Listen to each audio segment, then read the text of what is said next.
Ora, boa tarde, caríssimos irmãos. Vamos continuar aqui sobre o nosso estudo sobre Jesus.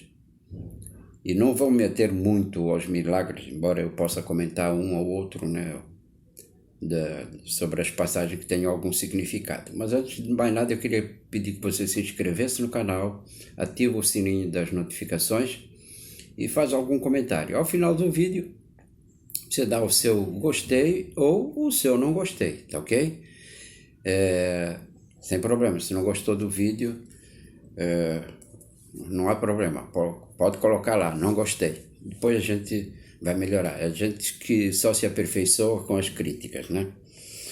Mas vamos lá, uma das coisas que eu não comentei nos vídeos anteriores é que antes de Jesus iniciar a sua trajetória, o seu trabalho, alguns historiadores acham que Jesus teve contato ou viveu entre os essênios.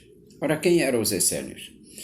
Era uma seita que se refugiou no deserto, porque isso provavelmente 200 anos antes do nascimento de Jesus, até 100 anos depois da morte de Jesus. E, claro, eles viviam na Judéia, mas houve naquele momento, 200 anos antes de Cristo, que os judeus sofreram uma influência cultural e religiosa muito forte dos gregos. E eles não gostaram disso. Então eles se juntaram numa seita e foram viver para o deserto. E lá eles plantavam, colhiam, tinham seu gado, etc. Mas viviam à margem. O trabalho deles, né, o religioso, que era o que eles tinham, com o qual eles se tinham voltado na Judéia, era estudar e praticar à risca o Torá.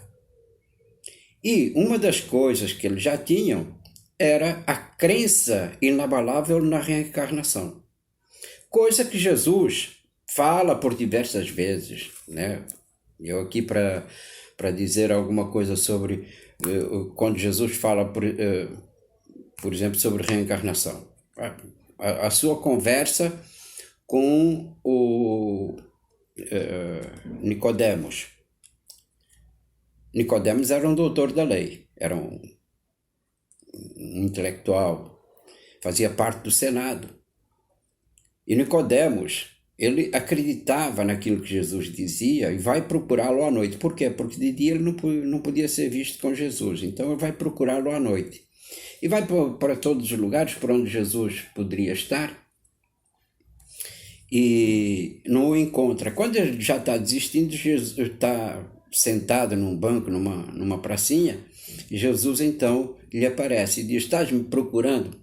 Jesus tinha um alcance de entendimento que era uma coisa extraordinária. Estás me procurando? Oh, Senhor, eu estava te procurando. Eu precisava que me explicasses uma coisa aqui. Eu sei que falas a verdade e eu sei que tudo quanto dizes vem do Pai, vem de Deus, vem do alto. Mas, Senhor, como pode um homem, sendo velho, adentrar de novo no ventre da sua mãe para renascer? E aí, Jesus então lhe diz o seguinte: Nicodemos, se quando eu te falo das coisas materiais não entendes, como queres entender das coisas celestiais? Em verdade te digo que a carne procede da carne, mas o Espírito não procede do Espírito, o Espírito procede de Deus. Quer dizer, a criação do Espírito procede da inteligência suprema, e a carne procede então da carne. Em verdade te digo que é preciso que renasças de novo para que vejas o reino dos céus. Uma outra situação em que Jesus fala sobre a reencarnação é quando ele cura um cego ali junto ao tanque de Siloé. Pega um pouco de terra, mistura com a sua própria saliva, passa nos olhos do cego e diz a ele: vai e lava-te no tanque de Siloé. Ele vai lá, lava os olhos e começa a enxergar. E Jesus então diz, não vai lá para dentro da cidade, não te mostres para ninguém, porque sabia que ia causar confusão. E o povo todo, mas esse não era aquele que andava por aqui pedindo esmola, etc. Como é que ele está enxergando se ele é cego de nascença? E aí, um dos discípulos chega para ele, então, ele diz o seguinte, Senhor, para que ele viesse cego, quem teria errado? Seria ele ou os pais dele? Ora, estava escrito na lei que quem cometesse um erro, deveria resgatar esse mesmo erro até a 5ª geração. Isso era sabido. Mas vejam que justiça haveria se eu cometo um erro e o meu tataraneto for pagar por esse erro. Aí entra a lei da reencarnação. Quer dizer, durante várias reencarnações, ou ele pode vir, por exemplo, daqui a 2 ou 3 gerações, reencarnar e então resgatar o seu débito. Mas quando essa pergunta é feita a Jesus, quem teria errado? Seria ele? Quer dizer, que ele afirmava que, através daquela reencarnação, ele estava resgatando um débito de uma reencarnação passada. Então ele pergunta, quem teria errado, ele ou os pais dele? E Jesus então responde, na verdade vos digo que nem ele nem os pais. Este veio cego apenas para dar o testemunho das obras de meu Pai. Ora, por quê? Porque se o indivíduo vem cego, ele está resgatando um débito. E não é lícito que alguém venha e que cure essa cegueira, muito embora haja uma outra cura de cego em Betsaida, né? Então, vejam, aqui Jesus reafirma, né? Olha, nem ele errou, nem os pais, né? Ele veio para dar o testemunho. Então, vejam que essas foram algumas passagens e que essas passagens, quando chegavam ao templo, ela enfurecia os sacerdotes. Os sacerdotes não aceitavam que alguém pudesse ser seguido, porque era no templo que as pessoas, ao templo que as pessoas deveriam ir. E Jesus muitas vezes foi ao templo e havia naquela época, não é que nem hoje, hoje o padre vai lá, fala sobre um assunto determinado. Naquela época, dava-se aos participantes a oportunidade, eles se inscreviam antes e dava-se a oportunidade deles falarem sobre o Torá, né? E Jesus muitas vezes foi lá, só que quando Jesus ia, ele falava sobre o Torá dentro do princípio correto, sem dúbias interpretações. Ora, não podemos esquecer que os judeus tinham uma organização eclesiástica e aquilo que os judeus diziam, aquilo que o sumo sacerdote dizia, aquilo que o Caifás dizia, ela se encontrava diretamente com a própria lei material. Quer dizer, até mesmo nos 10 mandamentos, Moisés recebe os 10 mandamentos, mas 5 mandamentos vão de encontro a Deus e 5 vão de encontro às leis naturais aqui, não matar, não roubar, não pegar as coisas do próximo, não desejar a mulher do próximo, nem o seu burro, nem a sua casa, etc. Então, quer dizer, eles faziam o papel, né, que tinham as suas próprias leis. Depois, com os romanos, essas acabaram ter que obedecer também às leis romanas, né? Mas isso enfurecia demais os sacerdotes. Ora, e todas as vezes que Jesus ia falar no templo, os sacerdotes chamavam os soldados para prender Jesus. E aqui mais uma coisa que Jesus tinha é que ninguém conseguia pegá-lo se ele não quisesse. Ele saía por entre a multidão e desaparecia completamente, né? E aí ficavam todos atônitos. Então, quer dizer, Jesus era perseguido, né? Era perseguido porque tinha seguidores.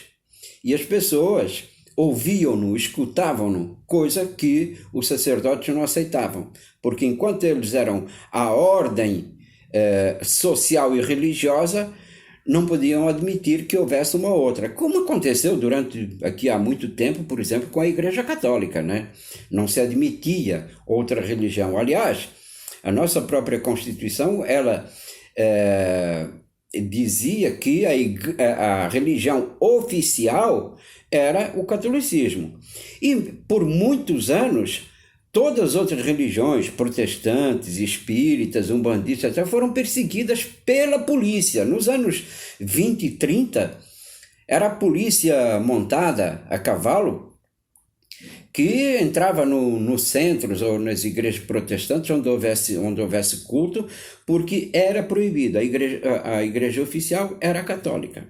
Então imagina isso há 2000 anos. Né? Não estamos falando agora no século XX, início do século XX, estamos falando há 2000 anos como não seria isso. Há uma passagem muito interessante de Jesus, que é Jesus junto ao poço de Jacó. Ali ele se encontra com uma mulher samaritana. A mulher samaritana vai ao poço de Jacó para pegar água. Né? Não havia água encanada nas casas. Não havia nem canos. Né? Então, e Jesus chega para ela e diz-lhe o seguinte: mulher, dá-me de água para que eu possa beber. A mulher, sendo ela uma samaritana, não poderia ser vista, nem ele poderia ser visto, conversarem um com o outro, um judeu com um samaritano. A Samaria era a capital do reino do norte. Ora, vamos lá. Israel tinha 12 tribos. Depois da morte de Jacó, essas 12 tribos elas se dividem. Ficam duas, que é a tribo do sul, e a do norte com 10 tribos. E a Samaria era a capital da tribo do norte. No entanto, a Samaria, ou os samaritanos, sempre foram um povo muito desprezado por todos os outros povos. Tanto que, se um judeu passasse perto de um samaritano, ele cuspia no chão e dizia raca, ou coisa reles, né? Por isso Jesus tem também aquela parábola do bom samaritano, né? Que vem um samaritano e se vê uma pessoa doente, passa um sacerdote, passa ao largo, passa uma mulher, passa ao largo, vem um judeu, passa ao largo, mas vem o samaritano, pega esse doente, leva para a estalagem, cura-lhe as feridas, passa vinagre e azeite nas feridas e deixa-o na estalagem e diz ao estalageiro: cuida dele aí, e se o dinheiro que eu estou te deixando agora não chegar, quando eu passar de volta, eu te pago o restante. E Jesus então pergunta: quem foi o próximo do próximo aí? Eles dizem: o último. Eles sequer pronunciam o samaritano, dizem o último. Então, aqui Jesus mostra, né, que o samaritano era igual aos outros, ou qualquer pessoa. O que importa para a pessoa é aquilo que ela traz no coração, e nada além. Não é o título, não é o lugar, não é nada, né? Mas ainda hoje nós estamos, quer queira que não, estamos divididos em pessoas mais importantes, menos importantes, né? Ou pelo que estudou, ou pelo que faz, ou pelo dinheiro que herdou, ou pelo dinheiro que conquistou. Ainda assim nós estamos divididos. Bom, mas vamos lá. Então Jesus chega para ela e diz: dá-me de água, que eu tenho sede. E ela diz assim: tu és um samaritano, como é que estás me pedindo água? E ele diz o seguinte: agora eu tenho sede, mas se eu te der da água que eu tenho, jamais precisarás vir a este tanque. Aí ela, como todos os dias tinha que ir ao tanque para buscar água, diz: Senhor, dá-me dessa água, porque eu quero beber dessa água, né? Para que nunca mais possa vir aqui. Ele então vira-se para ela e diz o seguinte: então vai, chama o teu marido e vem aqui conversar comigo. Ela diz: eu não tenho marido. Eu sei que não tens. 5 maridos já tiveste, e o que tens hoje não é teu. quer dizer que ela era amante de alguém, né? E aí ela então vai para a cidade, e só que esperava que Jesus lhe desse água para que ela pudesse beber. Então ele diz: a água que eu tenho é uma água na qual viverás para sempre. A água do conhecimento, a água da sabedoria, a água do entendimento. Isso porque ela vivia em erro. Então, ela precisava deixar de viver em erro, né? Então, Jesus tinha essas coisas.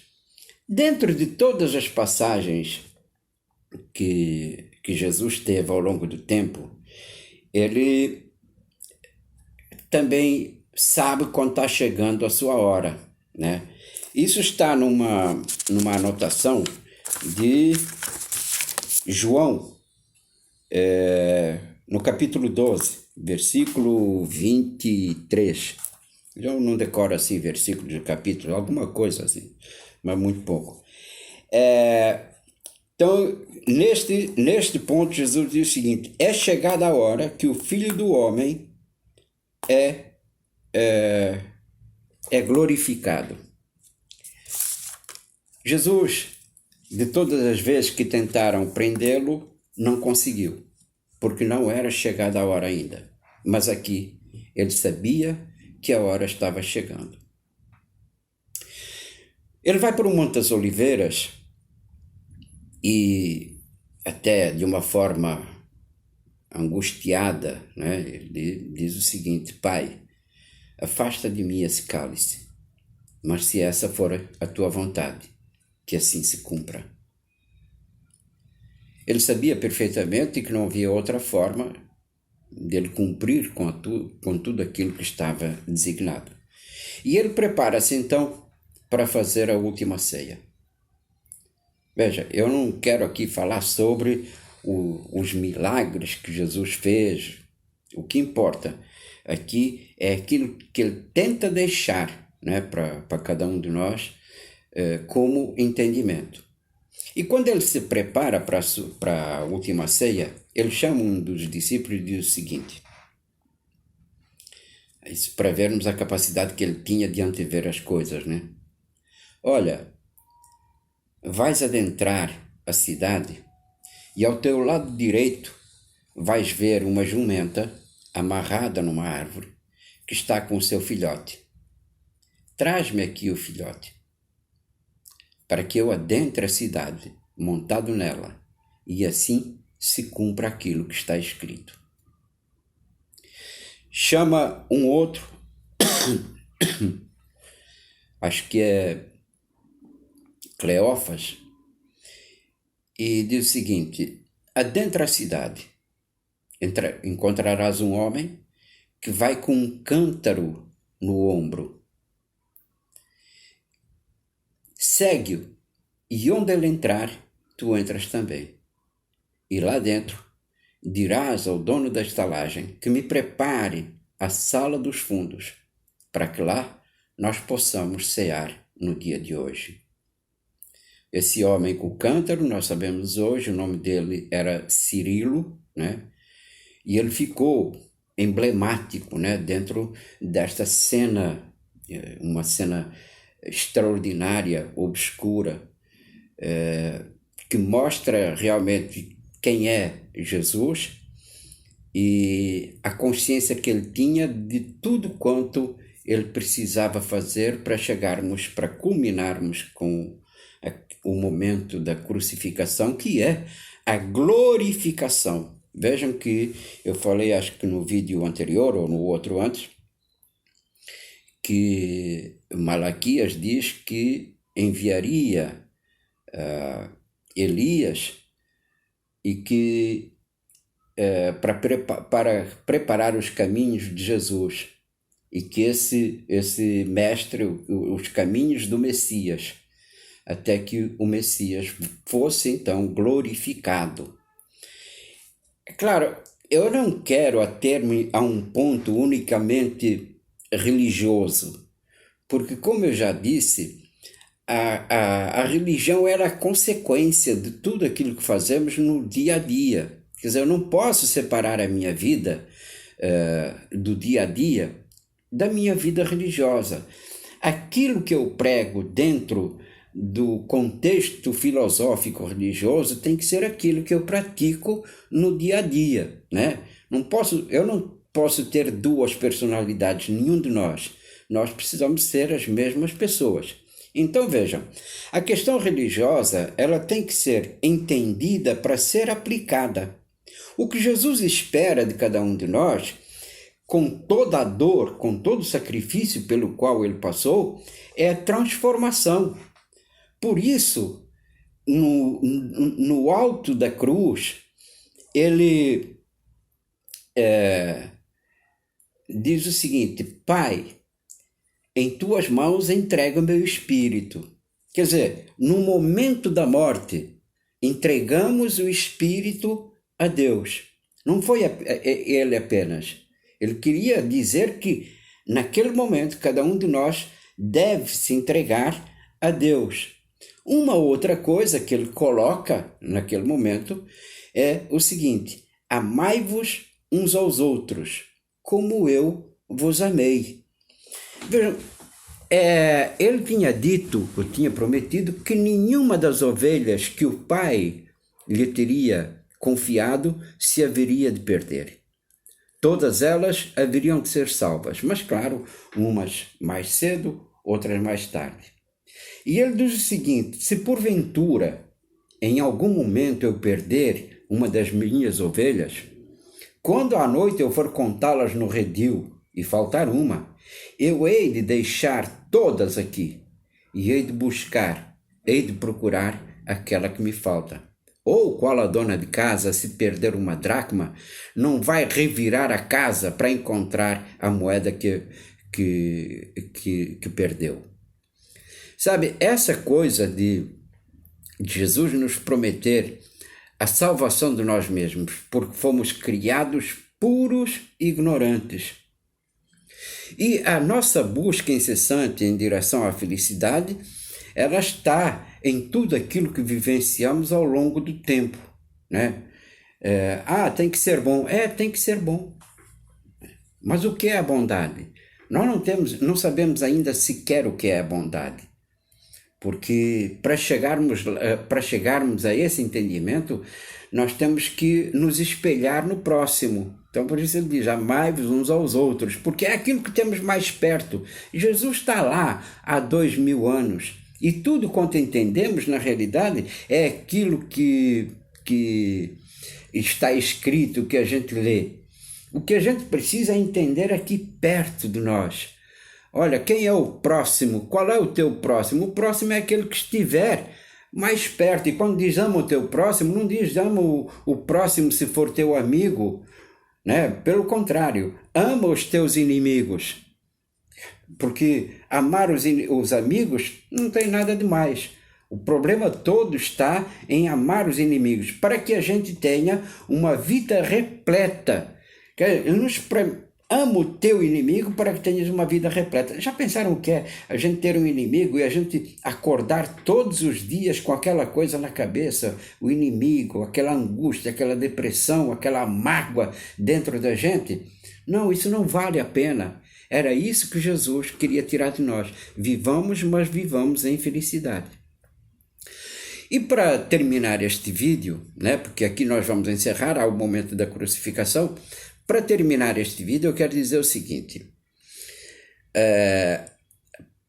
ele, para dizer que nenhuma das ovelhas do Pai se perderia, que todas haveriam de ser salvas, que ele haveria de procurar a cada uma, ele nos diz o seguinte: eu vou partir para junto de meu Pai, mas desde já saibais que eu vou preparar-vos o lugar, e que lá aonde eu estiver, um dia estejais todos vós também comigo.